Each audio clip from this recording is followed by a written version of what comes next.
네, 타콜린입니다. 오늘은 문의를 주시는 분들 중에서 가끔 이런 질문을 하시는 분들이 계시는데요.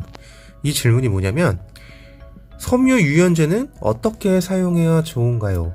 그리고 옷에 부어서 사용해도 되나요? 라고 물어보시는 분들이 꽤 계세요. 정답은 세탁 시 절대 옷에 부어서 사용하시면 안 되고 사용해서는 안 되는 옷감도 있기 때문에 타클린이 오늘 예전에 업로드를 했던 블로그 포스팅을 보면서 부연 설명과 함께 진행을 하도록 하겠습니다. 자, 섬유 유연제 올바르게 사용하는 방법. 시작하기 전에 먼저 세탁기 오염의 가장 큰 원인에 대해서 알려드리면, 제가 항상 말씀드리는 것이 오염의 가장 큰 포지션을 차지하는 것이 섬유 유연제라고 했어요. 왜냐하면 주성분이 실리콘, 즉 기름 성분이기 때문에 옷감에 투명한 기름막, 이 코팅 효과죠. 이 코팅을 형성하기 때문에 정전기를 방지하고 향을 발생시키는 겁니다. 하지만 이런 장점만 있는 게 아니에요. 이 사진에 보이듯이 주 성분이 기름 성분이기 때문에 물과 잘 섞이질 않아요. 예를 들어 100을 넣었다면 약 30-40% 정도는 오염 찌꺼기로 남게 됩니다. 그렇기 때문에 사용량이 많을수록 오염 상태는 더욱 심하게 되는 것이죠. 이 사진을 보시면 이 허브너트, 세탁기 세탁조 통을 모터축과 함께 돌려주기 위해서 고정을 시키는 부품인데요. 이 허브너트 33mm, 이게 원래는 이렇게 모터축에 붙어 있는 게 아니에요. 회전판 가운데에 고정이 되어 있는 건데 오염 때문에 부식이 되면서 오염과 같이 고착이 되어 있는 겁니다. 그래서 빠지질 않아요.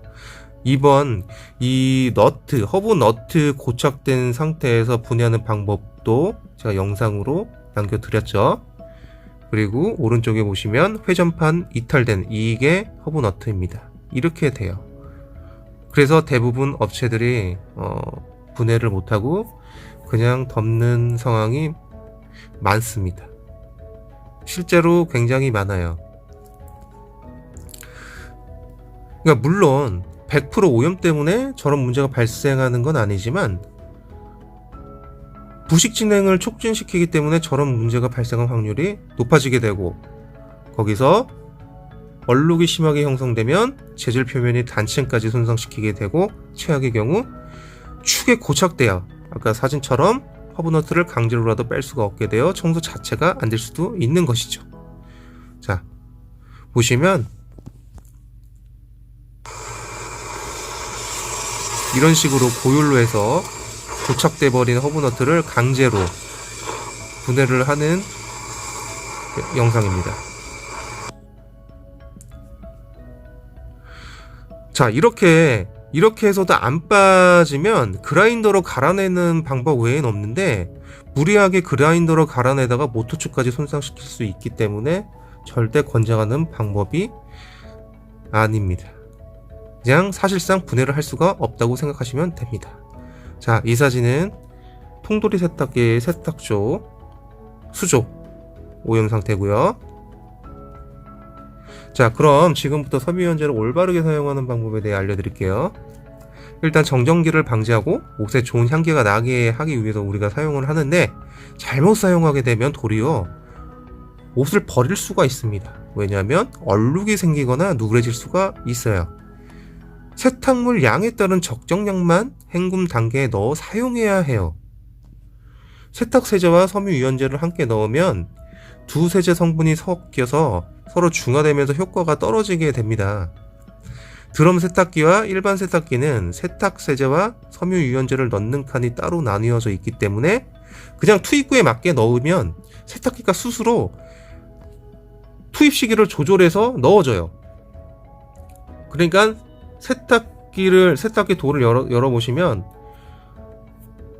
세제통이 보일 겁니다. 그 안에 일반 세제와 섬유유연제 넣는 칸이 따로 구분되어 있어요. 그 칸에만 넣어주시면 지가 알아서 헹굼 단계가 지나고 탈수 단계, 그러니까 헹굼 단계에서 자기가 알아서 조절을 해줍니다. 그러니까 옷에 부을 필요가 없는 거죠. 다만 투입구에 맥스라고 표시된 선보다 더 많이 넣으면 이게 넘쳐요. 세제와 섞일 수 있으니까 제품 포장에 적힌 대로 그냥 적정량만 사용해야 하는데, 제가 전에도 말씀드렸듯이 적정량이란 사용하는 그러니까 사람마다 다 틀리기 때문에 항상 맥스가 표시된 부분의 70%까지만 대략 반 정도만 넣어주셔도 충분합니다.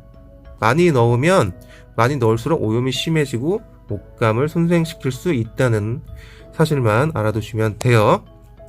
그러니까 이 옷에 바로 붙게 되면 이 실리콘 성분이 옷감에 지나치게 많이 배어들어서 옷이 누래지거나 얼룩이 남을 수 있어요. 그러니까 물에 적당량 푼 다음 의류를 넣어 헹궈야 하고, 넣으면 안 되는 소재도 있는데, 특히 실이 가늘고 촘촘한 극세사 천이나 수건에 사용하면 실리콘이 이 섬유의 미세한 공기층을 막아서 옷감의 흡수력이 떨어지고 등산복이나 수영복과 같은 스포츠 의류도 방수 기능이 약해질 수 있기 때문에 사용하지 않는 걸 추천드립니다. 이 사진은 회전판 사진이고요. 주로 세탁 세제와 같이 혼합하여 사용을 많이 하고, 향 때문에 적정량을 넘어 과다로 투입하여 사용을 하게 되는데요. 반대로 생각해 보시면 이 실리콘 기름 성분이 우리 얼굴과 몸을 닦는 수건, 그리고 속옷, 항상 피부에 닿는 속옷에 그 표면 기름막이 형성되어 있다면 어떻게 되겠죠? 절대로 피부에 좋을 수는 없겠죠. 특히나 땀을 많이 흘리는 여름에. 실제로 피부가 약한 분들이나 트러블이 많은 분들, 그리고 성인에 비해 상당히 연약한 아이들, 이 면역층이 굉장히 약한 어린 아이들, 이로 인해서 트러블이 생각보다 많이 일어나요. 성인이라고 예외는 절대 아닙니다. 그렇기 때문에 최대한 세탁 세제와 혼합해서 사용하지 않고, 속옷과 수건에는 되도록 사용하지 않는 것이 세탁기 내부의 깨끗함을 유지하는 방법이지만, 세탁을 마친 옷감을 햇볕에 건조시킬 수가 없죠. 왜냐하면 미세먼지도 굉장히 심하고, 마당이 있는 집, 이런 곳은 상관이 없겠지만, 일반 아파트나 빌라 이런 곳은 좀 힘들어요. 특히 원룸, 오피스텔 같은 경우에는. 그래서 잘못하면 쾌쾌하고 눅눅한 냄새가 발생하기도 해요. 그래서 여기서 팁을 드리면, 일반 의류는 적정량을 사용하시되 헹굼 단계에서 투입하여 사용하시고, 수건과 속옷 그리고 극세사 천 같은 경우는 헹굼 단계에서 일반 식초를 약 두세 방울 정도만 넣어주시면 살균 효과와 쾌쾌한 냄새까지 잡을 수 있습니다. 일반 식용식초로 두세 방울 정도만 떨어뜨려 주시면 이게 살균 효과까지 작용을 해서 햇볕에 말린 듯한 느낌을 줘요. 그러니까 초기에는 다만 이제 적응 단계가 있는데 약간 시큼한 냄새가 나긴 해요. 하지만 금방 사라지니까 걱정하실 필요는 없습니다. 그리고 중요한 사항 한 가지. 섬유유연제의 사용량이 많아질수록 오염이 더욱 가속화되어 내부에 축적되듯 계속 쌓이면서 향이 점점 약해집니다. 이 부분은 대략 대부분 경험해 보셨을 겁니다. 그러면서 사용하는 사람은, 그러니까 나 자신은 모르는 거예요. 향이 약해지게 되니까 나도 모르게 투입량을 늘려서 사용하게 되고, 그 한도치가 넘어가게 되면 세탁할 때 이제 옷감이나 통 안으로 결국은 이물질이 유입되게 되는 거예요. 막 검은색이나 허옇게 된 이물질들이 진짜로 심한 경우에는 미역줄거리 형태까지 나옵니다. 자, 이렇게 오늘은 오염이 시작되는 가장 큰 원인과 이로 인한 문제점, 그리고 가장 중요한 올바른 사용법에 대해, 섬유유연제의 올바른 사용법에 대해 설명을 드렸는데요. 이 내용 참고하셔서 그냥 그대로만 옷에 붓는 것보다 그냥 세제통에 넣는 게 더 편하실 거예요.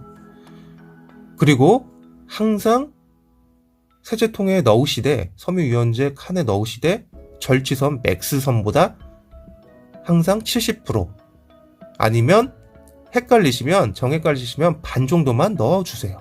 그리고 섬유유연제는 고농축보다 가벼운 제품, 이런 가벼운 제품으로 사용하시면 그래도 오랜 기간 동안 옷감을 손상시키지 않고 향도 나면서 또 세탁기도 깨끗하게 청결하게 사용하실 수 있습니다. 자, 그럼 영상은 여기서 마치고요. 항상 깨끗한 세탁 하시기 바라겠습니다. 감사합니다.